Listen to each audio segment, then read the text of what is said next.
discussing Solito by Javier Zamora, a memoir. This is a book about a young boy that traverses from El Salvador to the United States. Initially, I wanted to read the book because I was interested in, I was expecting it to be a memoir about a boy that emigrates to the United States and lives here. And I live in California, and we have a lot of immigrants from Central America. So I was curious to see the perspective of somebody that actually lives here and is from Central America. My son goes to high school, public high school in Los Altos, which has a lot of Central American immigrants. They don't speak English. They are off the boat, as we say. And he plays soccer, which of course is a very popular sport. And sometimes when he goes to places like Napa or Santa Rosa in the north of our area here, there's literally people that are you can see they must be immigrants from Central America, and I was just curious to see what's the perspective. Now it turns out this is a memoir about a very specific time frame of this person's life, which is when he came to the United States. So it's just about the journey. I think it's a book of poetry. He is a poet himself. Javier, he's barely 30 years old, so I should have thought about this before, that he's probably not going to be a memoir about his life. He's too young for that. It is really more of a journey from A to B, and in this case, the immigration or emigration, or the journey from a place that is not very safe to a place in the United States, to California, that is supposed to be, hopeful and promising. Now, the book leaves me with a sort of empty feeling. I would say it's depressing, even though the story is actually a good story. And I'm not going to give much away by saying, well, he eventually makes it, because Javier Zamora is a writer, an English writer. He obviously made it. He is a well-educated person now here in the United States. I think the good news of the story is definitely that the American dream is still alive. You can actually come here with nothing and make it, at least within your confines of success.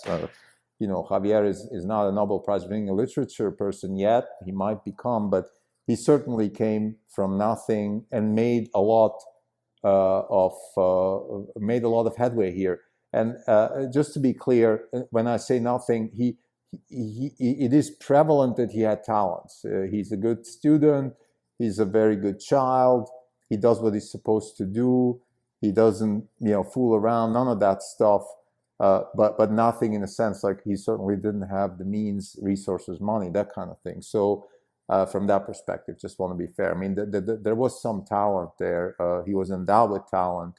He was endowed with parents that had, were risk takers because they already were immigrated to the United States before him. He makes that journey by himself. Of course, he's accompanied by people, but nevertheless, he makes it by himself. It's a story about, the whole border issues with Mexico, all the Central American people that immigrate. So there's a lot of, information, background information about that. And it's also a piece of poetry. I mean, Zamora writes in a very descriptive way. He's a very detail-oriented, poetically driven writer. To me, not so interesting in terms of just entertainment value. Nevertheless, definitely worth a read, and I can recommend the book. It's a good book. Not the most exciting book. It's not a page turner. It is more of you're looking at a picture describing a picture. It's a very descriptive, poetic piece of work. So if you like that sort of writing, it's certainly down your alley. Not mine. I like more, captivating books. Let's say, books. I mean, Steinbeck, let's say, wrote about journeys. Wallace Stegner writes about journeys. There is, other writers. I can't think of the name now of the writer who wrote a book about a Swedish immigrant to the United States, a novel. Like those are more captivating stories, better narratives, I would say. There is not so much. The narrative here is coming a little bit short. Nevertheless, again, I want to discuss the book, and I finished the book, and certainly worth a read. This is Not Even Wrong podcast. It's September 13, 2023. This is Krim Dalko. For the day, the fund is up 3.5%. The market's up 25 basis points. For the year, we're up 134%. The market's up 15.2%. We're outperforming by 114.8%. So Javier Zamora, Solito. It's a memoir about the journey of a young boy, 9-year-old boy from El Salvador to the United States. He's taken by coyotes, by people who are paid to traverse, people from whatever country all the way to the border of the United States. In this case, it goes from El Salvador to Guatemala to Mexico, and then through Mexico all the way up to the United States. It's a hopeful book. It's a book of hope, but I feel the hope doesn't really transpire from the boy's experience in the journey itself. The journey itself is incredibly dehumanizing and really leaves you with an empty feeling. I felt vulnerable reading the book. I felt exposed. I'm an immigrant myself, so I think memories, maybe fears came out in me of how it is to come to this place. And I think Javier did a good job conveying that. I think the hope, of course, comes like every immigrant story in the United States that ends up being a story. I think almost every story that ends up being a story is a success story, or in some way or form a story that's worth telling means that something happened in the United States. The United States is the kind of place, it's a platform where things can happen. And that's the difference between this place and any other place in the world. You have the opportunity to come here. In this case, this boy came with nothing. I mean, at least money-wise. I mean, he had his parents here, but I certainly don't believe that they had a lot of money. And he was able to get educated. He went to UC Berkeley. He did a Bachelor of Arts. He then got a master's at NYU, and he was a Wallace Stegner Fellow at Stanford. And now he's a writer with a published book. So that is certainly an achievement. I would say it's worth mentioning the achievement. You can argue about the quality of the book. You can argue about the sales. I don't know anything about that. But the point here is that there is hope that you can come on a journey like this, which again is a very dehumanizing, demeaning journey in a way. That's the feeling you get reading the book. I again, somebody else might have different, but you go through the whole journey. You read hundreds of pages of, it's tough. It's hard to read. And then the conclusion is hope, because he made it to the United States, and the United States is a place of hope. So I would say that's the first takeaway. This is not a book that is criticizing the United States. At least that's not how it comes across. I don't know if Javier has the intention to do that. He could have written a book. He could be a political activist. I don't know his personal story. He could be criticizing the border control of the United States, the people in Arizona and Texas and all these border towns and places that are, catching people, sending them back to Mexico. He's not doing any of that. In fact, I would say he's showing the whole institutional part, the police and all these kinds of situations on the border there. Even the coyotes, even the people or the polleros, the people that bring immigrants over, so the paid people that bring people over, they all have human aspect. They're not bad people. They're business people. They do what they need to do. They don't necessarily have a lot of empathy, but they're not bad people. This is not a story about human trafficking in a negative way, where you're being enslaved for the rest of your life or any of that stuff. So I would say that would be my first takeaway. This is a place of hope, a place of poetry. In a sense, I think I agree. This would be my second point, that Javier definitely deserves a Wallace Stegner Fellowship. And I don't know what the Wallace Stegner Fellowship at Stanford really is meant to achieve. But Wallace Stegner himself, I would say, is the chronicler, or the poet of the United States West. He is, in my view, the poetic, novelistic manifestation of the West, of the deserts and the coasts and the forests and the mountains of the West, the most beautiful place in the world. Better than Steinbeck. I think Steinbeck was a more traditional novelist, writing about social issues and all that kind of stuff, Grapes of Wrath. Vala Stegner is more of the poetic side, and I think Javier fits into that lineage really well. Now he comes from a, of course, very different perspective. He's an immigrant. It's a real story, and it's a story from rags to riches. Riches defined as, I would say, dignity, not money. I don't know if he made money. Again, this is not relevant to this conversation. But dignity-wise, he comes from nowhere, and now he's somebody. And I think that's great. That's beautiful. And that's something the United States can do. Switzerland can do it too. I grew up in Switzerland. My parents came to Switzerland, well-educated people, still came with nothing, made something. Their sons are successful. So it's not only the United States, but I am pretty sure that the list of countries where this can happen, or the list of places, even within countries. So United States, for example, if you go to places different in California, you might have different chances to be somebody. So I would say, again, a place of hope in that perspective. But let's talk a little bit about the actual writing, because he's a writer and a poet. And I think what's interesting here from a writing poetic perspective is his descriptive language. What I mean with that is he's very detail-oriented. For example, he looks at the world through smells. This would be one of the big things that I noticed. Like, everything is always described, oh, it smells this way, it smells that way, which I find very interesting. I think smell. What Javier does is he uses his senses and then his imagination, and especially now in the age of AI, where we talk about, okay, all, input of data, processing, output, all that stuff.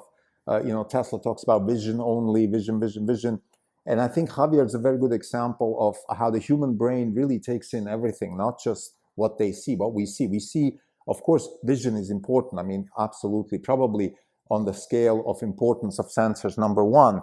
But there's the sounds, there's the smells, and Javier, as a 9-year-old boy in the story, works a lot through his smells. He describes the journey through smells, and I think as a reader, I think that's why it's sometimes so brutal. The description of a prison cell when they get caught by the immigration control of the United States, you just read about the smells and you don't need to know anything else about this place. Or the smells in a tortilla shop in Acapulco or Mazatlan.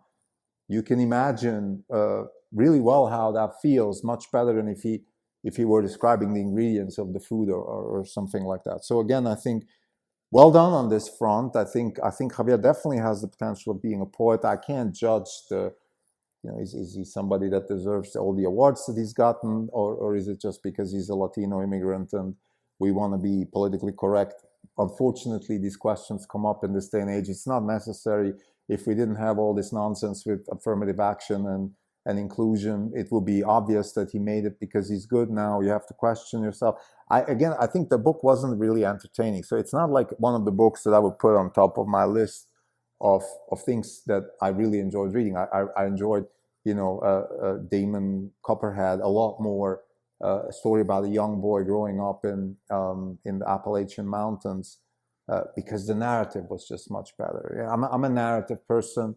I like stories. I like, I'm a writer myself, and I struggle a lot with writing interesting stories. I think a story has to be captivating and interesting, and in this case, it lacks a little bit of that. And by the way, it's not just because the outcome. Because of course there's not that much tension in the story as it relates to the outcome, because he's gonna make it. You know that, obviously, because he's a writer living in America, so obviously he made it, right? The point is, let's say if you take Free Solo, which is one of the probably the best documentary sports movie I've ever seen. It's about Alex Honnold climbing El Capitan free solo. You also know the outcome there. Still, it's captivating to the end. You can't sit still on your seat. I saw it in the cinema. Even though you know that he's going to survive. So it was just well done. The narrative, the tension. In this case, that's a little bit lacking, and that's okay. That's on him. That's the way he writes. He's a descriptive poet. He likes to describe things, and like I said, uses things like odor and then colors and those sort of things. I think lastly, I would say this is definitely also a little bit of a excursion, let's say, excursion into humanity. What it means to be humane. There are lots of characters in this book. There's family, there's parents that are never there actually, but they exist. There's the coyotes, there's people that help the boy on the journey, there's police people. So there's lots of different characters in this book, and they all show some sort of humanity. You know, you could argue the parents of the boy lack humanity. Where are they? Why aren't they here? Well, they had to flee the civil war of El Salvador. Then there's the abuela and abuelo, the grandparents, which have this grandparental love that we all, I think, hopefully have felt. I mean, I personally didn't necessarily, wasn't exposed too much. I didn't see my grandparents too much, but still there's this, you can relate to the love that grandparents might have to a grandchild.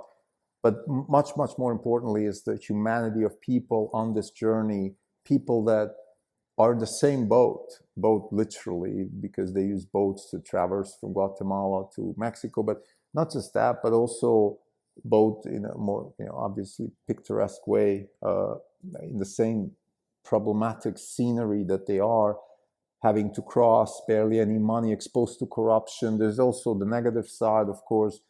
But even the negative, even the Mexican police that takes these immigrants out of the bus, tears them out, puts them on the floor, mistreats them, in the end takes some money, but lets them go. Like this whole game of immigration from X to the United States, X being any country in Latin America, it almost seems like a game where you're given a chance, because these people could be caught and put in jail, punished forever, taken away all their money, killed, whatever. They have no rights, they have nothing. But somehow they get through the system because everybody has an interest to let them come through, including the United States, which is an interesting tidbit, I think. Let's leave it at that, because again, I mean, you could use this book as an hour-long discussion now about immigration in the United States, how it should be done, what could be done better. We had the situation of DeSantis flying these immigrants from the border to Martha's Vineyard to show the liberals up there what it means to deal with immigrants. There's the problem of the border people who have to deal with all these immigrants. It's not their fault, of course, that they're exposed to, but they live there. These immigrants come. The immigrants don't mean any harm. They just want to come to the United States. I mean, most of them, surely there are some bad apples in those groups too. But in this book, none of that is. Everybody here, there's no criminal, situations, none of that stuff. So to summarize, Solito, it's a poetic description of a boy's journey from El Salvador to the United States. It captures the humanity, the humane aspects of this journey. It captures the poetic aspects of this journey. And most importantly, it leaves you with hope that this country here, the United States, is a place where good things can happen. Thank you.